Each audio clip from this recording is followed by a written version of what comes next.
The next bill that we have is House File 4839. Representative Raya.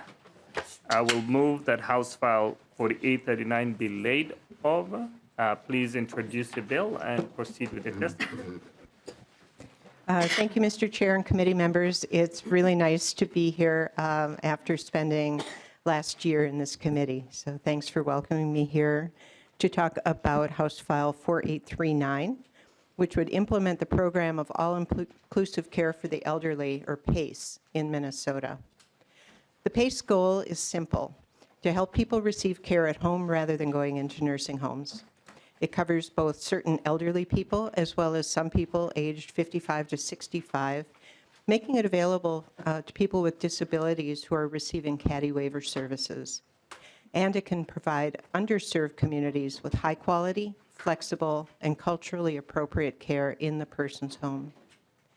The New York Times called it the underdog of senior care, noting that PACE, funded by Medicare and Medicaid, has quietly succeeded in enabling some older Americans to age in place. A patient said, "It's worry-free. They worry for me." And a staff member said, "PACE is a special program that has the potential to greatly reduce the health inequity in our rural communities. This is how health care should work." Funding for the Minnesota PACE program rate study was passed in the 2023 legislative session, and the rate study report was completed earlier this month. A final recommendation on the Minnesota program framework is due by September 1st, 2024. The rate study will be reviewed at the upcoming PACE community stakeholder meeting later this week. Now, House File 4839 takes the next step by establishing the framework for successful implementation of the PACE program in Minnesota. And we still have details to work out after it's laid over, but the bill allows us to keep making progress. Now, I'd like to turn it over to our testifier, who will share more information about PACE services, how they coordinate with Medicare and Medicaid for reimbursement through PACE, state PACE programs. Thank you. Thank you so much, Mr. Nilsson. Welcome to the committee. Please introduce yourself for the record and proceed. All right, thank you, Mr. Chair. So my name is Eric Nilsson. I'm our Vice President of PACE Operations for Volunteers of American National Services. We're a healthcare provider based right here in Eden Prairie, Minnesota, and one of our service lines is PACE, providing all-inclusive care for the elderly. We currently operate 4 programs throughout the country. We have one in rural Colorado, we have one in Lansing, Michigan, Raleigh, Durham, North Carolina, and recently opened Louisville, Kentucky. We are also planning on opening 3 more by the end of this year. PACE started around the 1970s as a demonstration item in San Francisco, and then by 1997 was actually enacted into law to be a recognized healthcare provider through Medicare and Medicaid funding. As Representative Ryer mentioned, it is a Medicare and Medicaid funded capitation program. So we have our funding, roughly half our funding from Medicare funds, as well as the other half from Medicaid funds. Some people can enroll in the program privately, but that is typically rare. The services offered are a wraparound all-inclusive package designed to be able to let seniors age in the home or the community as safe as possible. And as outlined in House Bill 4839 in front of you, which phone supports, the opportunity to provide PACE services in Minnesota requires a structured timeline to address specific federal requirements and deadlines. We are incentivized to avoid institutionalization since disenrollment from the program does not occur when a participant moves from a community setting to an institutional setting. One of the many benefits of PACE is the voluntary and involuntary action for a participant. They can choose to enroll and choose to disenroll, so they really are given rare control towards the end stages of their life. Any capitation calculated for PACE must include all nursing home and skilled nursing facility costs in the service area in order to assure that that capitation will include all long-term services, provided that PACE would otherwise be part of a Medicaid fee-for-schedule type of service. In order for PACE to be an optional service available to eligible residents in the state, A state amendment must be filed with CMS. We understand that Minnesota would also require a competitive bidding process for PACE awards. This House bill requires that the Department of Human Services would also be required to outline this process. Awardees for PACE services would also follow the standard CMS process, and you can see outlined the intent and the sort of timeline, rough timeline that is given. And one thing that will be addressed in the fiscal year 25 budget biennium is the fact that DHS and the legislature will need to assure line item funding is available for service areas and intended enrollments, effective hopefully in the next few years. And then DHS will need adequate staff and resources necessary to procure and open and administer PACE. As 32 states and the District of Columbia have already determined PACE is an effective option for seniors and complement other waiver and managed care programs for dual eligible seniors. Again, PACE is really meant as a good complementary option for seniors to choose when they get to that near end of life care. Volunteers American National Services looks forward to Minnesota offering this option. And on a personal note, as a born and raised Minnesotan and somebody who's from Duluth, I personally had to witness and watch my family, as well as myself, care for my grandparents at that stage in their life, but they unfortunately didn't have this option.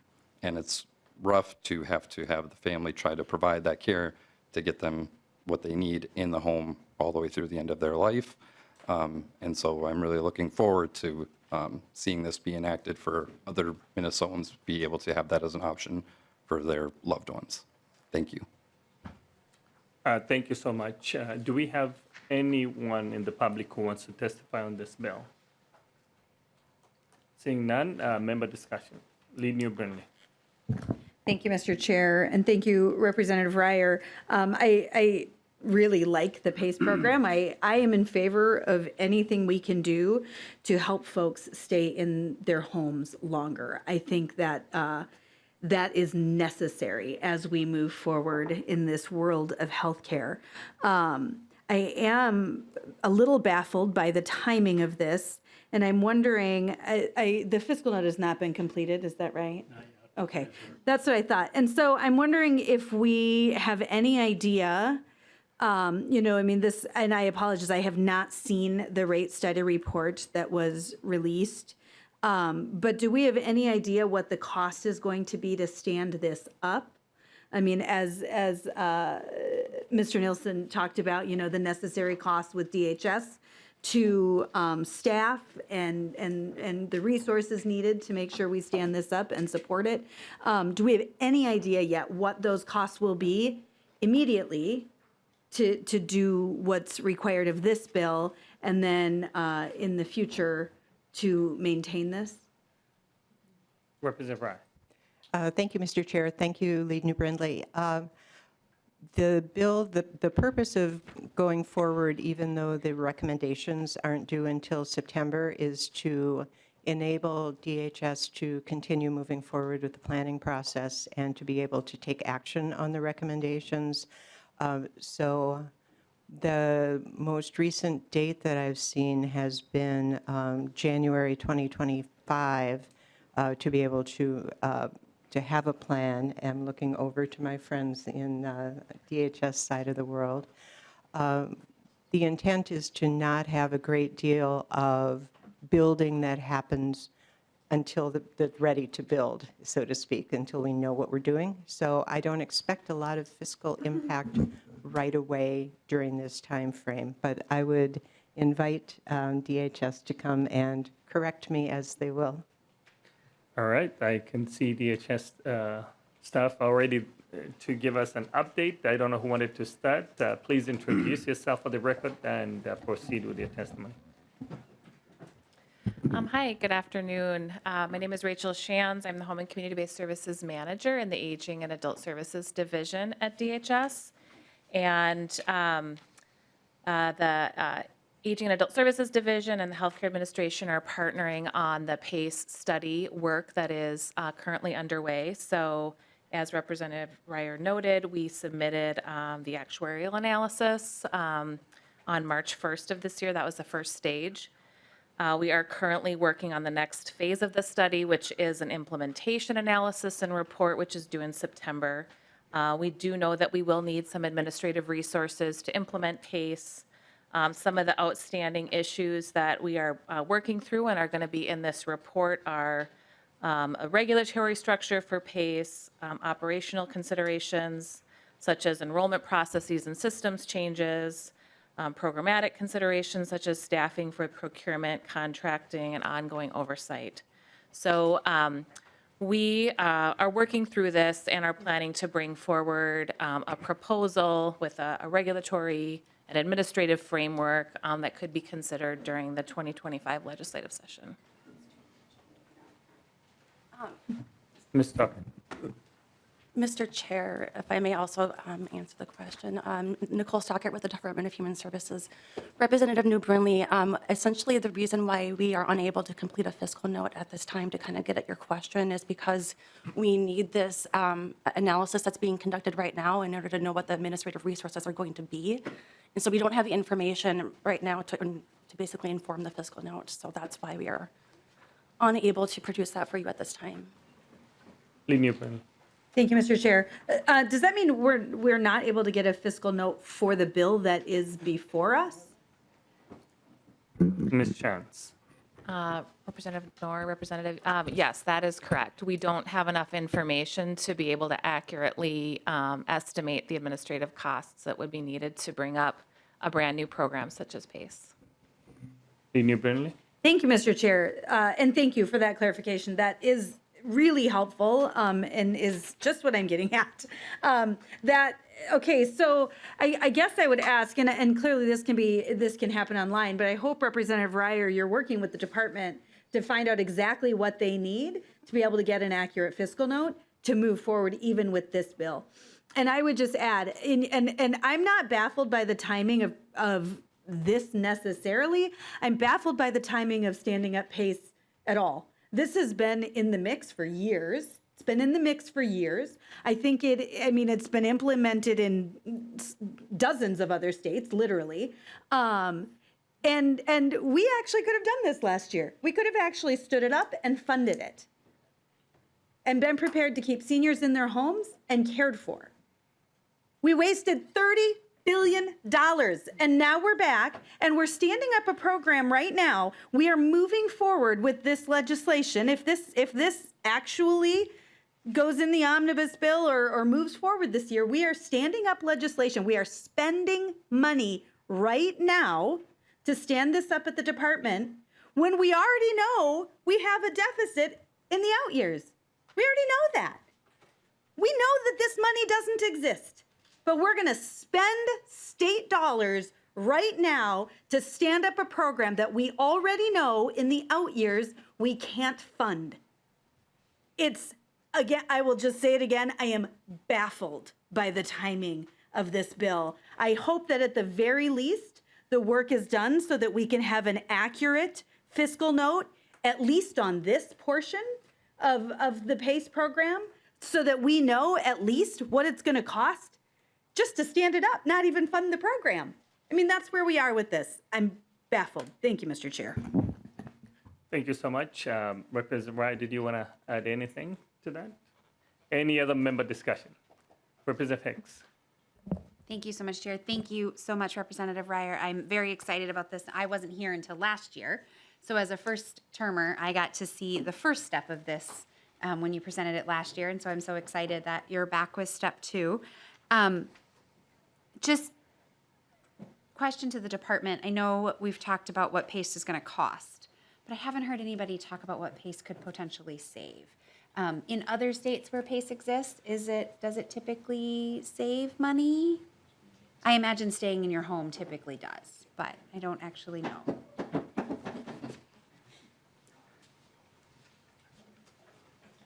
Mr. Nilsson, welcome back. Please proceed with the response if you have any. Thank you, Mr. Chair and Representative. So yeah, while I necessarily can't provide you specific fiscal data for each state, Typically, yes, you do see savings in other states because those Medicaid funds are allocated to this program versus back into institutionalized setting. And even if that same participant goes into that institutionalized setting, we're covering the cost even at a discounted care to the state based on, that doesn't change the capitation rate for the state. We still get the same dollar amount. We just have to manage their care. So typically you do see cost savings to the state in this regard. Representative Hicks. Thank you so much for that answer. I love keeping people in their homes because that's where people want to be. But I also love keeping people in their homes because it is fiscally a much sounder decision. So thank you again, Representative Ryer, for bringing such a wonderful next step to that process. Representative Quam. Thank you, Mr. Chair. It's a tad bit surprising that we didn't even hear a ballpark, that we didn't have a magnitude, that we didn't have a not to exceed or any kind of thing like that. If multiple states are doing this and it's been implemented, what I'm used to is we actually look at what was done there, get the data, and then copy and plagiarize what worked well and change what maybe they had problems and difficulties with. I'm not hearing that, which is disappointing. There's a fiduciary responsibility being in the legislature, and to hear of, we don't know, we can't do a fiscal note on something that is not the first state to attempt to do something like this. So you can't even ballpark, but we're going to give you money to do stuff that you apparently don't know, haven't defined well enough to actually cost it out and have any projections. That seems a tad bit not ready for prime time, which is shocking because this has been talked about for a long time. I'd like to find out why we don't have any comparative data from other states. We don't have any studies and projections. We're going to do something that apparently the department doesn't understand well enough to actually ballpark and have a reference to. So I'm exceedingly disappointed with the execution that's been done on this bill. A lot of good things we try and we implement, but if we don't even know how to, then I'm concerned there will be unintended consequences, because we've had those issues come up in the past where we've done something and not been ready, and then we've had to throw how many hundreds of millions of dollars to software packages to roll out for medical programs in the state because they've been botched, the back end doesn't work. I've seen too many bad cases not to just, we'll trust the good intentions when you don't even have the plan sufficiently worked out to be able to ballpark what the expenses are, and to consider doing a bill where we can't, the department tells us we're not able to do a fiscal note because we don't have, the data. That's surprising. Representative Zelesnik. Thank you, Chair Knorr, and thank you, Representative Wright, for bringing this bill. This bill's been around this concept's been around for a while, and I understand it and, support what this is trying to do. I guess the thing I question is the comment in here about 5% are in the nursing home. It looks to me, if I understood what you said right, was a 5% assumption that would be nursing home assumed rate in that rate pool of cost. And I think one of the things we've talked about in the last year a lot is the delayed nursing home payment of the 18 months plus for the nursing homes that we have right now. We continue to see closures. And so I don't know for sure what that number is going to look like. My guess would be with the district I represent has a significant amount of aging people. And while everybody wants to be home, we all do in this room, when you have significant health needs and you need 2 to 3 people to lift you, most people that I've seen in the 40 years that I took care of seniors, that became a deal breaker where home sometimes wasn't possible for a variety of reasons. And so I'm wondering if the comprehensive behavioral health units for seniors, behavioral health care centers, how that all works together in this program to serve the people when they can't be home. I guess that's my biggest concern is what type of facilities and how is that partnership going to look when you can't be home? Because when you can be home, everything runs smoothly, has been my experience. When you can't be home, that's the $10 million question. So if we see more nursing home closures or we don't have senior behavioral health units in place, which we don't right now, for severe psych needs for seniors or aging people that are over 55 that have psych issues and periods of inpatient need. So if those programs don't exist, what methods does PACE use to care for these situations? Is that considered in it, and how do you see that working as we move forward in Minnesota? Representative Ryle, Mr. Nelson? Yeah, Mr. Chair, Representative. So, yeah, PACE addresses a lot of that in a lot of the staffing that we have. So, like, a lot of times we'll incorporate our own behavioral specialist on top of our own home care and social services. And so, you know, we do the best we can to keep them at home as long as possible, as long as they're safe, and the families also agree to that care plan. But, right, there's always going to be a place for nursing home or other institutions because there always comes a time where they have to end up getting placed. And so what PACE can help delay that a little bit in that process. And so they can go into a nursing facility. They can also go into an assisted living where we cover the care hours when they're in assisted living. So there is some other options, but that can be a tough point is if in this process of this transition, making sure there are those nursing home availability for them. Representative Zaleska. Thank you, Chair, and thank you. So in the states that you're doing this, are you seeing transitional discharge sites exist to the degree you need it for the population as it is right now, as it's aging in the states that currently do it? When they can't be home, are you seeing that the states have viable plans in place that is a comprehensive plan to serve them in the various settings they may need? Mr. Nelson? Yeah, Representative, Mr. Chair. Yeah, we haven't experienced in any of the states that we're in issues of if they can't be at home and they need to be placed somewhere, we can't find somewhere to put them because typically it is a pretty low number that does go in. It is roughly below 10% in all of our programs that are placed.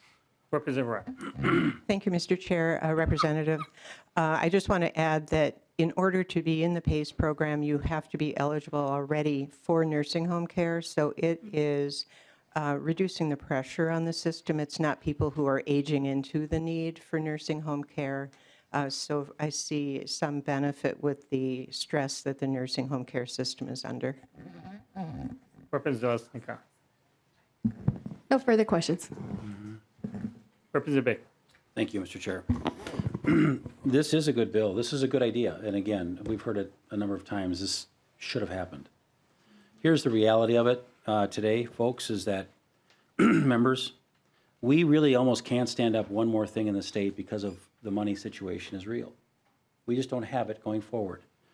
We don't have the ability to hire anybody. DHS is bursting at the seams, trying to pull together all these new programs. We're going to hear later about DC&T.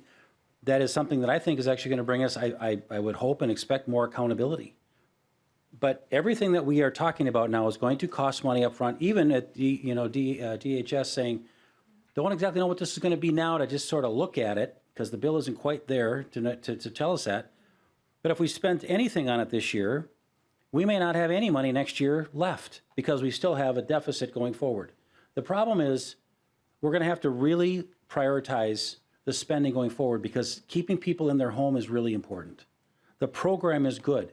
Representative Ryer, thanks for bringing this. It's just my concern is everything we do now to hire one more person with any agency in the state of Minnesota costs us now a lot more money because of employer mandates. other things that come along top of it.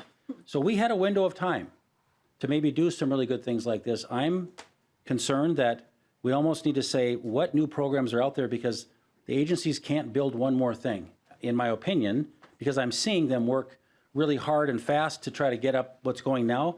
We're moving too fast for them to get people going. It's a good program. I want to see this happen someday, but we have to be cognizant of the checkbook, and we don't have the money like we thought we did, and it's gone. So again, thank you. Let's work on this, but I don't think this is the time to bring it forward, because it's going to have to wait till we have more funds. Thank you. Any further discussion from members? Just wanted to note that, thank you so much, Representative Rye. I think when you got the bill last year, it was kind of dropped to you and say, you were told just run with it. But I appreciate that you took the time, and we succeeded in starting the initiative as we did. And I think we will continue to have the conversation. Any closing remarks from you? Yeah, thank you, Mr. Chair. I think it was important that we do the rate study. We had to make progress, we had to get started, and we accomplished that. I would also just like to argue that the pieces that we have moving right now, including the recommendations and the recommendations in this bill, give us the opportunity to continue to not lose time, even as we are not committing to full-scale build-out. So thank you very much for considering it for inclusion. Thank you so much. With that, I renew my motion that House File 4839 be laid over for possible inclusion.